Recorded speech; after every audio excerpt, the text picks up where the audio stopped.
Hello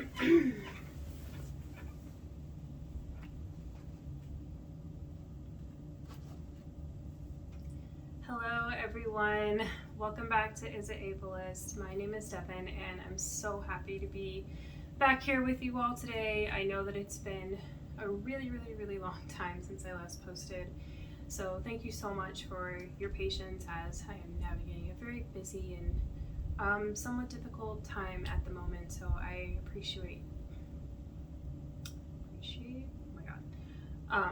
so I appreciate you all being so patient and supportive. Today we are jumping into episode 18, and as I always say, the things that I'm sharing are just a part of my experience, but I really encourage you to continue to go beyond, talk to other people, seek out other experiences, because at the end of the day, accessibility is a spectrum and there's just so much to be learned and to be gained. So today we're going to be doing the final episode about chronic illness, specifically my chronic illness. Just to give you all a little bit of a backstory, 3 months ago I had 2 major surgeries for stage 3 endometriosis, and I have been sharing about my journey. And one of the biggest questions that was asked quite a lot is how I'm doing and how I'm feeling, and I just wanted to update you all on that and also have a chance to talk a little bit about what my healing process has been like, and just some things that I feel like are not talked about in general in terms of chronic illness and healing and what that looks like. So I'm really excited to jump in to that with you all today. So without further ado, let's jump into this video.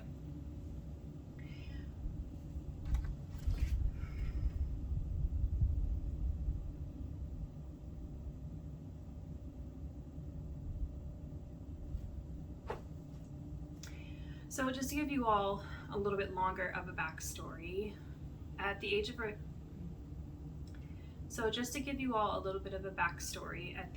13 is when I first started menstruating, and I immediately had severe cramping pain, and that continued all throughout the rest of my teenage years, and I gradually started to have more and more symptoms as I went into college. Kind of fast forwarding through this, I ended up starting to abuse prescription medication because my pain was so horrific, and I just gradually was starting to become more and more ill as time went on. During this time, I had suspicions that I had endometriosis from one of my best friends who had it, and it just seemed so similar, and this is what prompted me to start to try to seek help. And so along this journey, I visited multiple OBGYNs and physicians to try and get help and get testing, and it did not result in anything really other than a lot of medical trauma and gaslighting. And it wasn't until last year, when I was recommended to a pelvic physical therapist, that I finally got some validation and confirmation, and then I was linked to my specialist, and then finally had surgery and was officially diagnosed. So that's just a little bit of the backstory of how I got to where I am. And for those who may not know what endometriosis is, it is a chronic full-body illness that is characterized by tissue that is similar to the endometrium that grows on the outside, and typically grows on the reproductive organs, but can grow on any organ anywhere in the body. So that's what endometriosis is. It's usually characterized by a lot of intense pain, chronic exhaustion, GI issues, and a whole host of other symptoms. Like many other chronic illnesses, endometriosis is a spectrum, and it is different for every single person who has it. So the symptoms that I'm sharing with you all are just the things that I experienced, but if you know anyone or meet anyone else who has endometriosis, they may have similar symptoms or entirely different ones. So that's just kind of a little background story on what endometriosis is and my personal journey with it.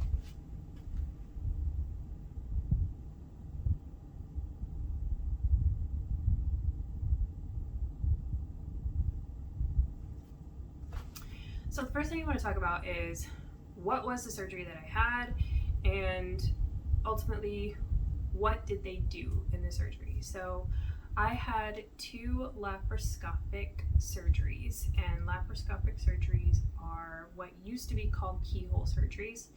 It is where a surgeon makes these very small incisions on the stomach, usually like 3 to 4, and then go in with a either robotic or like microscopic machine to go in and do like exploratory surgery, or in my case excision surgery, whatever the case may be, and then of course they like exit through those same incisions. So I had an excision exploratory surgery, so it was to diagnose my endometriosis as well as excise it from my body. And this is the most effective treatment that exists for endometriosis in this current time. Endometriosis is not curable as of right now, but excision surgery is the best treatment and what is going to give you the most time foreseeably. For some people, it actually can put you into remission, but it just kind of depends on every person and every situation. Most of the time, people only have 1 excision surgery. I had 2 because the second surgery was to go in and break up adhesions so that I didn't experience adhesion pain, and to just double check and make sure that all of the endometriosis was excised as much as possible.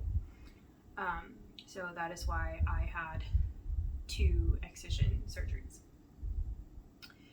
So what actually ended up happening with my surgery is that my endometriosis kind of almost made like a diagonal line. It was on the right side of my stomach, as well as kind of going across and starting to go up on the left side of my stomach. The endometriosis had severely compromised my appendix, and if left untreated would have eventually started to infiltrate my intestines. And so for that reason, they ended up removing my appendix, so I actually had an appendectomy as well. The endometriosis had completely encased my appendix and was causing a lot of GI issues because of it. The endo had also adhered my bowel and my bladder and my ovaries together. So this is something that typically happens with endometriosis lesions, is that they will adhere your organs to each other and pull them out of place. So they were completely adhered to each other, as well as the endometriosis had attached to my left psoas muscle and was starting to climb up the entirety of my psoas muscle and starting to try to infiltrate into my abdominal wall. And it was also starting to do that on the right side as well. So the doctors excised my appendix, all of the endo around it.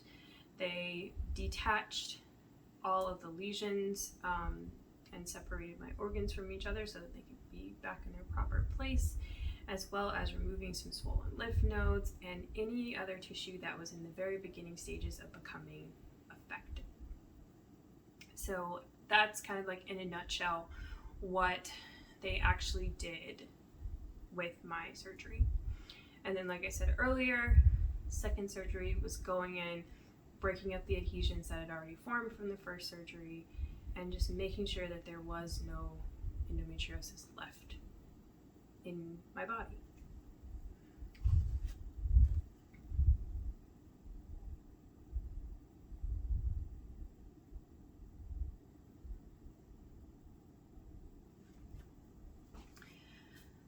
The next thing I want to talk about is my hospital experience. So,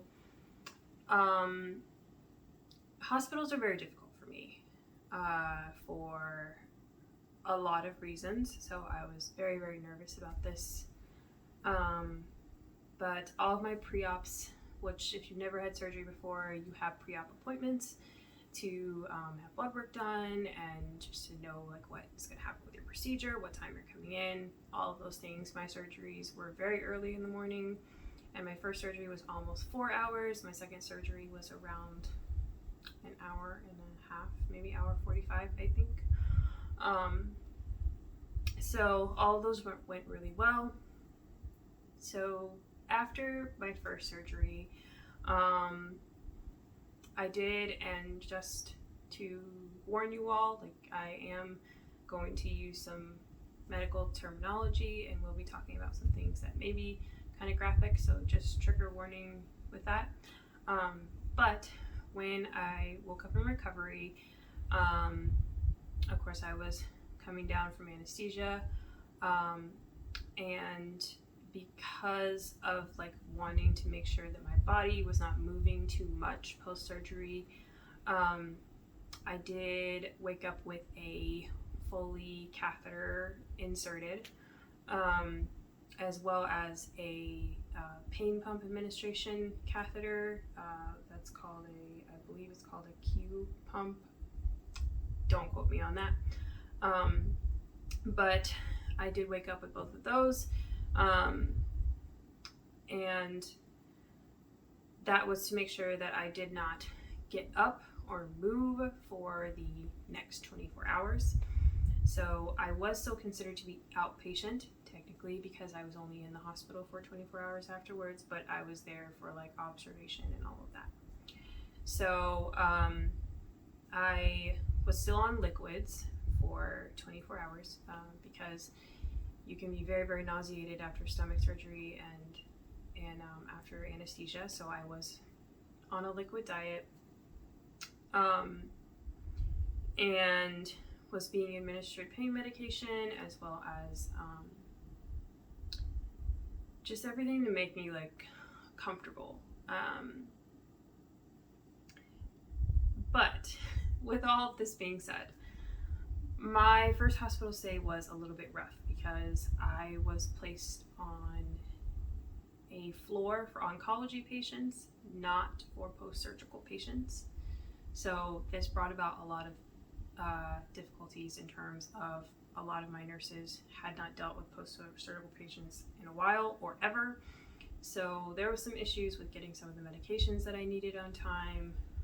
Having like the circulation cuffs on my legs, they were not placed on until much later.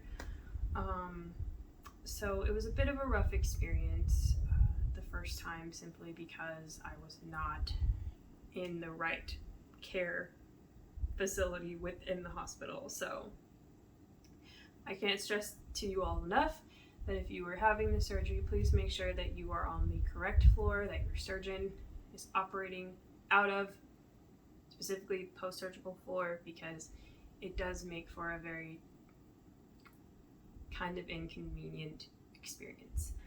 But regardless of that, the staff was really great.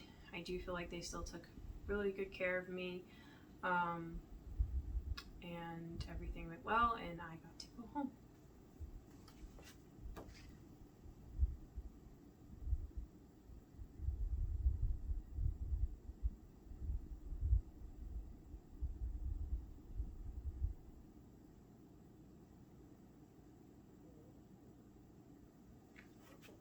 So now I want to talk about what was my post-surgical experience after my first surgery.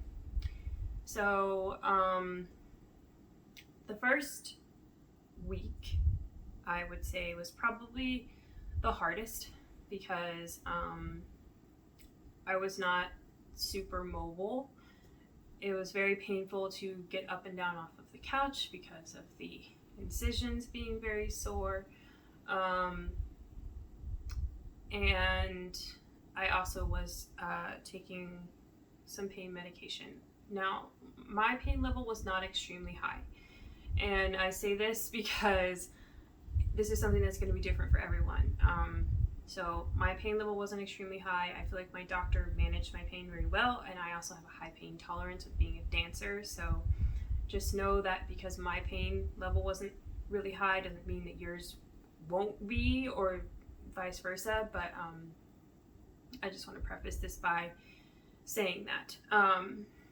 So I was on bed rest, of course. Still trying to move and get up, but very, very slowly. And then I had my pain medication for when I needed it. I was eating solid foods, but I was eating things that were very easy to digest. And something to note about laparoscopic surgeries is that when they do the surgery, they inflate your stomach with air, and that can cause a lot of gas pain post-surgery, and it can make it really hard to breathe. So I had to do specific breathing exercises so that I didn't get pneumonia, to help me breathe again. And then I took a lot of anti-gas medications to help really release that from my body. And it's also very common to have a few days of constipation post-surgery as well. So I was taking a lot of medication to just help that process along and help my body. So after about 4 or 5 days, some of those symptoms started to ease up, and my incisions healed up quite quickly. But by the time all of that was done, it was time for my second surgery. So I feel like, truthfully, that my first surgery recovery was actually easier than my second one, because my body had only gone through it once, and it was already healing pretty quickly and all of that, so I feel like my healing process was going really well. But the second surgery healing process was a little bit rough, and I'm gonna explain that in a second.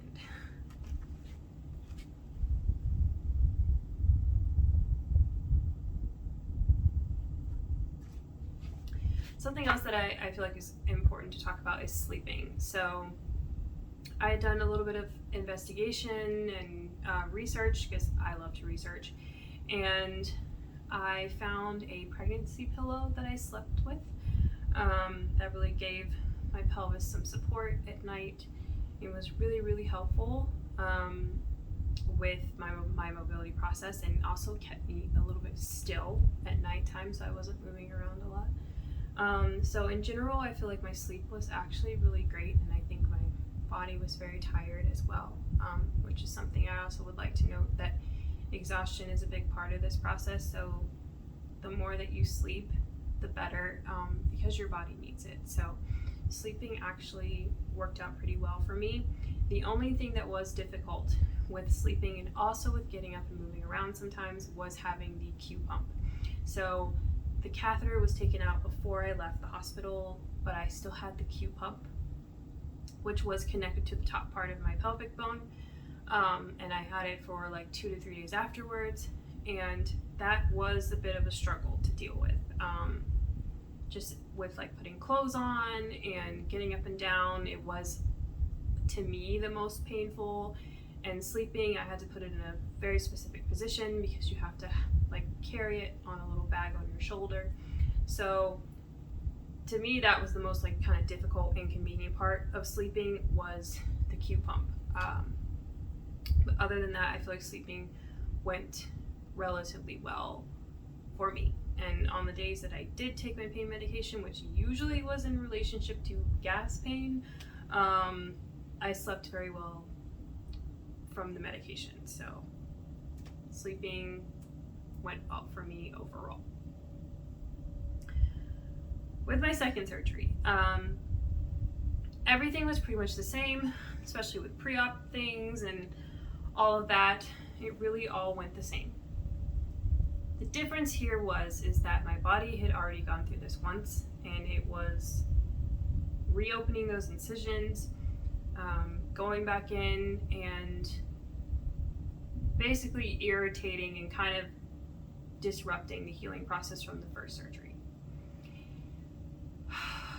I can honestly tell you that it was very hard. It was very hard for me physically. It's a lot to go through that in such a short period of time. I only had, I believe, 5 days between my surgeries. So it was a lot for my body to go through that again. When I woke up from my second surgery, I was horribly nauseous, and I wasn't the first time, but this time I was horribly nauseous, so I required a lot of nausea medication. It was really, really hard for me to eat. And I had a lot of issues with gas pain in my shoulders, which is very common. So it was rough the second time. But in terms of my care was a lot better the second time because I did end up being on the surgical floor. So a lot of the issues I ran into with the first surgery, the second surgery didn't happen, but in terms of how I physically felt, that was very rough because I did not feel very well at all. But ultimately, everything went okay, and I was able to leave the hospital on time. Now with the healing process, it was pretty much the same. Having to go through everything to release the gas and the constipation and with the incisions, all of that was really the same. Breathing, treatments, everything, that didn't change. What was most difficult the second time around was I had more physical pain, and the mental and emotional part started to become a really large factor, as well as extreme, and I do mean extreme, waves of exhaustion. So this is when things really started to become difficult for me. I was a little bit more like kind of moody and emotional, which is not me normally, and I was struggling with some very strange pain and didn't really know what it was, and my mom was really kind of babying me through it all. But that's why I would say that after the second surgery was a lot harder. And I would say it wasn't until about week 3 or 4, I think, is when things kind of started to turn around a little bit, and my energy kind of started to come back. But yeah, the second surgery was undoubtedly the hardest one to get through.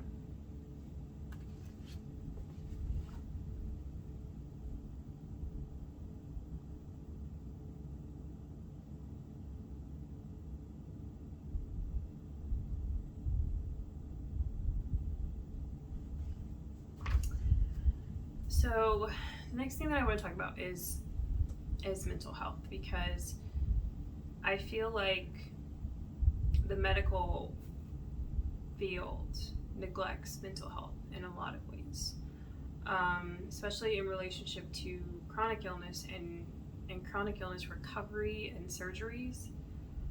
I wish that someone had told me where my mental health would be throughout this entire process, but especially in the healing process, because I was unaware, and when it was happening to me, I was very confused. And so I feel like it's important to really open up and talk about this. So if you all don't know, with anesthesia, sometimes you can have some pretty rough side effects from anesthesia, and I did. Some of those can be having just hormone drops, and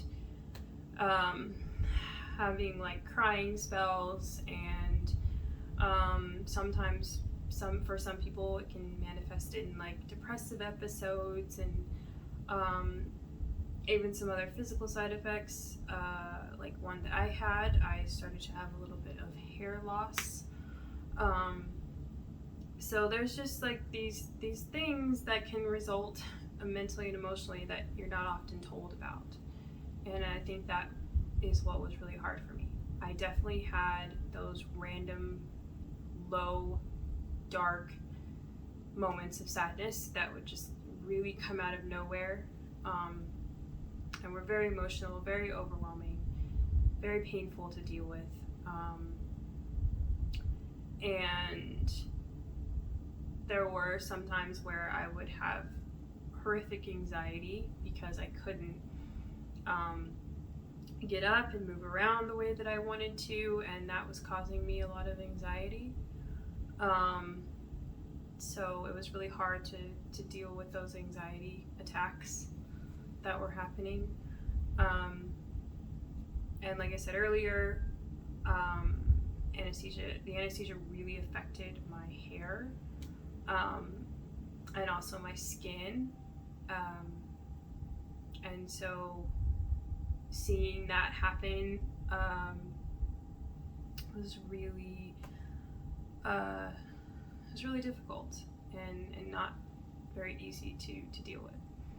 And when you're in that kind of position in your life, it's very hard to express what you're going through to other people who haven't experienced it before. And I just wish that the mental health side of medications and things like that were talked more about, because I don't think that they are, and as patients, I think we deserve to know like what side effects we can have beyond just the physical. So that was kind of a wake-up call for me, as well as just having these kind of depressive waves, and not being able to dance and physically exercise and do a lot of the things that I was so used to doing. Also, like, really weighed really heavy. So I just want to say to anyone who has had any type of surgery, and has experienced any of this, I just want to say that I see you, and it's totally normal. I didn't know it was normal at the time, and I had a lot of moments where I freaked out about many of the symptoms and the things that I was experiencing, because I just didn't know that they were normal. And so if you are experiencing any type of depression, anxiety, just waves of sadness, crying, like, it's normal. It's normal. Like, your body has literally gone through a surgery, gone through a trauma technically, and now has to completely heal, and that is undeniably going to affect your mental and emotional health. So, dear medical community, can we please talk about this? Please. Something else that I want to talk about, and that is the fact that the binary is still very present within the medical field. And to be honest with you, it's very frustrating when you are in such a vulnerable position with being in post-surgery and being misgendered a lot. And it's something that is not a new conversation, but it's something that just truly needs to change. I don't think that there's an understanding of how traumatic it can be to misgender someone. And especially when you are in that such a vulnerable position, I feel like it's even more important than, especially when you're in such a vulnerable position, it's incredibly important to respect pronouns, to not misgender people, and the medical field just has a very, very long way in terms of educating themselves on how to take care of trans, gender nonconforming, and non-binary people. Because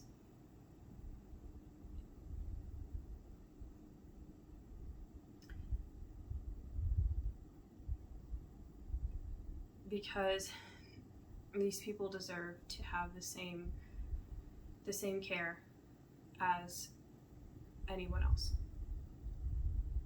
And yeah,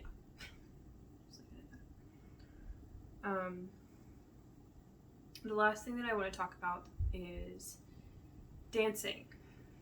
How is dancing going? Have I started back dancing? What is the 411 with dancing post-endo surgery? So, endometriosis gravely affected how I danced. And to be honest with you all, I didn't really realize how much my endometriosis affected my dancing until now. My stamina was not great. My body felt very weighed down. I was getting quite a lot of minor injuries. Of course, feeling very sick at times. Endo was gravely affecting my dancing. And with coming out of surgery, I knew it was important for me to take the necessary steps to be able to come back to dancing in a safe way. That was important to me, because I feel like as dancers, more often than not, we are not taught how to properly heal ourselves and how to properly come back into dancing. We just want to get back into dancing as soon as we possibly can. And a lot of the times, that's not the safest way.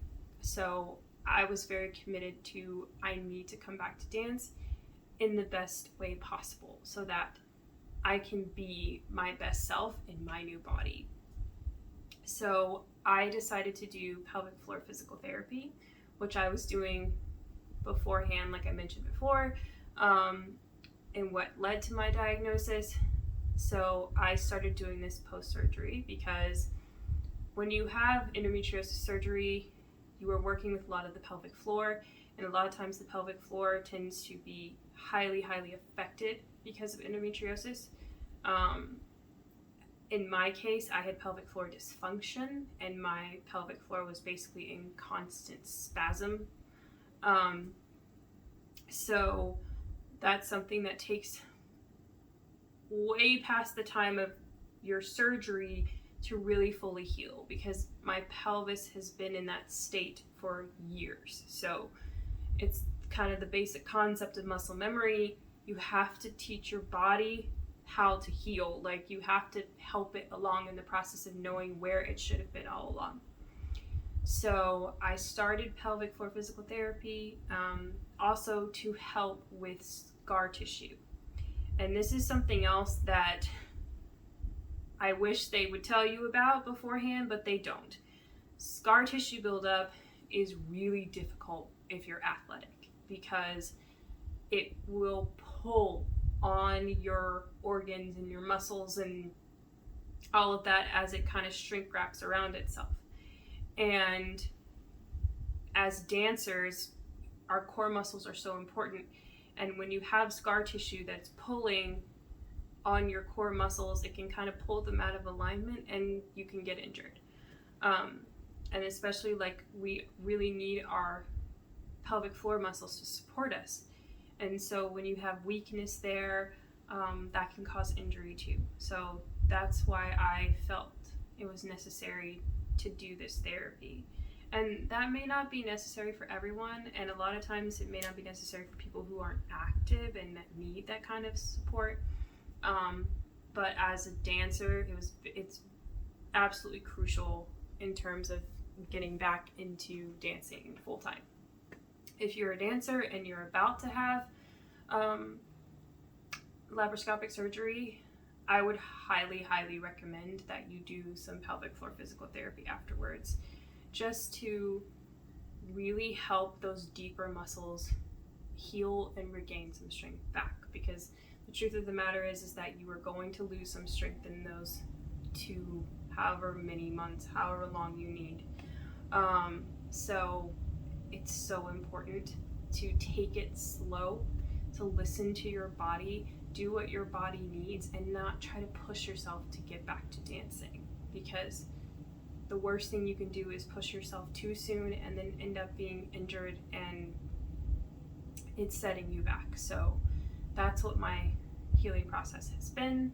I've been doing different exercises, having deep tissue work done to break up some of the scar tissue, and I started dancing again about a week ago. And it's not as soon as I had hoped, but it was definitely the right timing, because I didn't really have the strength to go back into it, even after my doctor had cleared me. And I think the important thing to know as an athlete, especially as a dancer, is that like your doctors are going to give you these baseline timelines of like, oh, you can start physical activity at this time, you can do this at this time, or whatever. Here's the thing. It's your body, and your body is on its own timeline. And if you don't feel well enough to go back, don't go back. If you feel like you're ready, ease into it and see how you're really doing. Because your doctors only know your body to a certain point, especially if you are a dancer. So listen to your body to truly know like what your body really needs, so that you can integrate back into dance safely. So now with being back in dance for about 2 weeks, I can say that my body feels so much better. It feels so much better. I had my cycle a couple of weeks ago, and it was honestly the best one I've ever had. I had no pain, I had no sickness, I had no GI problems, and I even could do physical activity, and I felt totally fine. So that has completely changed for me. My stamina is so much better. I feel like I can just dance and dance and dance, and you know, yes, I still get tired, but not as tired as I did before. So I feel like my body it's stronger, and also it feels a little bit weak too, which is totally normal because I didn't do physical activity for 3 months. So I'm still gaining some strength back in that sense of like just retraining my core muscles and getting used to standing on one leg again, you know, all of that. So I do feel a little bit weak in that area, but that's all stuff that's just going to take time to be able to fully get back to that. But in general, I haven't felt this good dancing in a really long time, and I'm so grateful. And I'm so happy. I'm so happy. And I'm also grateful because I have really learned how to take care of my body.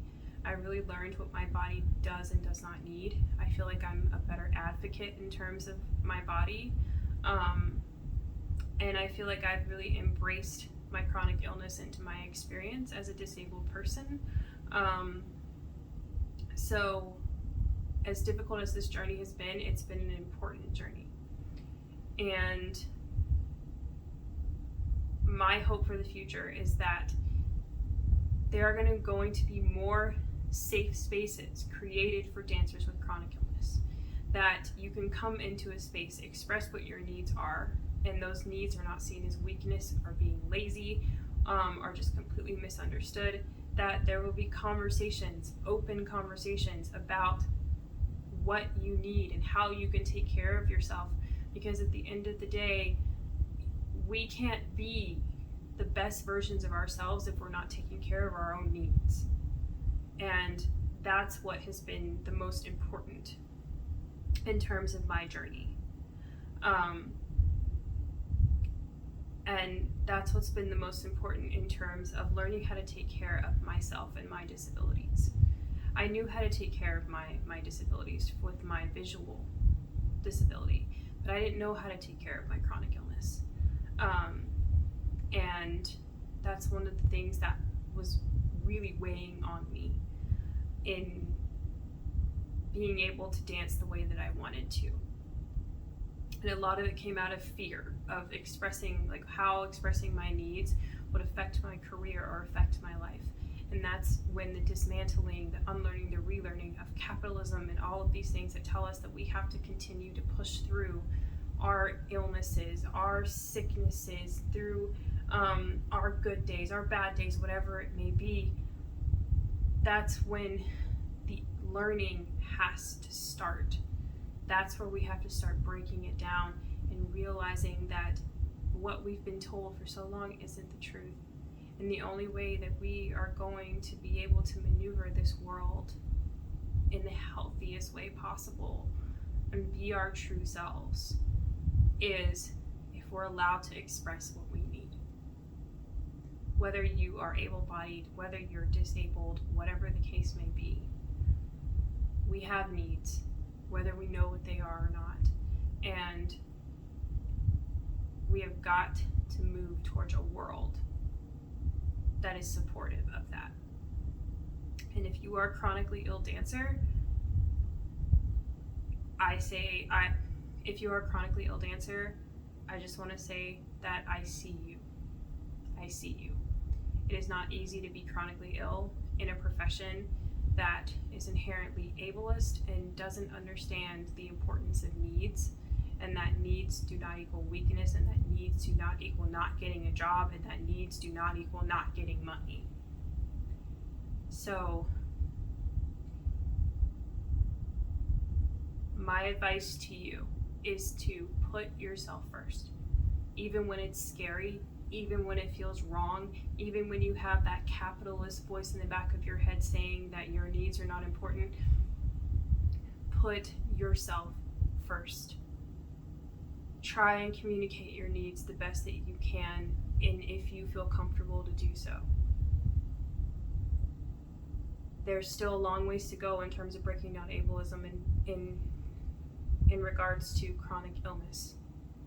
But it starts with having those conversations, with asking those questions, with maybe even having to defy and push up against some of that resistance to start to open the space so that chronically ill dancers can feel safe and feel seen and feel supported. So I hope that you all have enjoyed episode 18 of Is It Ableist? And I will be back next week with a brand new episode for you all, and I am going to be discussing the warning signs of ableism in a dance classroom. And I think some of you all will be surprised what those warning signs are, but I asked you all if that is something you would be interested in, and you all said with a resounding yes. So that's what we will be jumping into next week. Again, thank you all so much for being patient with me, and I'm so happy to be back. So I will see you all next week right here on my IGTV. I post every single Friday, and I hope that you all have a good weekend. Bye.